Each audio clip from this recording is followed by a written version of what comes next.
taageerahan ayaa galay bog lagu qoro rikoorada caalamka ah kadib markii uu noqday ninkii ugu badnaa ee haysta fanaanadaha ay ku ciyaaraan ciyaaryahanada qolkiisa. markaad gasho waxay kuu noqonaysaa sida adiga ku jira supermarket lagu iibiyo maaliyadaha. 41 jirkan oo ah shaqaale ka shaqeeya shirkadda Google ayaa awood u yeeshay inuu soo arooriyo 6,101 maaliyadeed ay ku ciyaareen ciyaaryahanada ciyaara kubadda cagta. wuxuu bilaabay inuu arooriyo sanadii 2000. fanaanadaha uu hayo waxa ku jira kuwa naadir ay tahay in la helo sida maaliyadda liigi Brazil Pele, maaliyadda Ronaldo de Lima oo ku ciyaaray koobka adduunka 1998.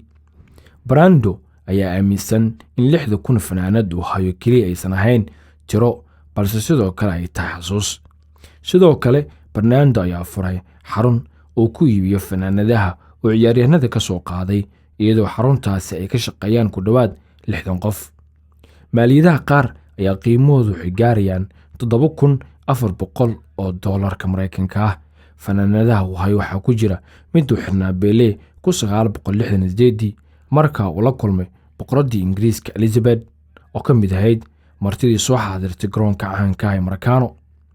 arrinta cajiibka ayaa ah in maaliyadaha qaar qiimahoodu uu kor u dhaafayo $7,400 oo doolar halka maaliyaddii Pele ay tahay fanaanada kaliya aan la gadan karin maadaama uu aaminsan yahay inay tahay mid xasuus ah sidaa darteedna aysan isagu iib u ahayn. ninkan ayaa sawirada la soo bandhigay aad ku arkaysaa maaliyada aad u fara badan oo qolka u safan.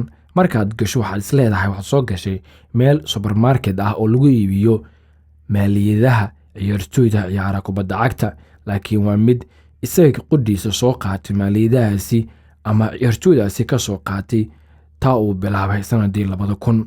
aragtidaada daawada fanaanadaha ciyaaryahanada ay ku ciyaareen qiimo intaas ma ku iibsan lahayd?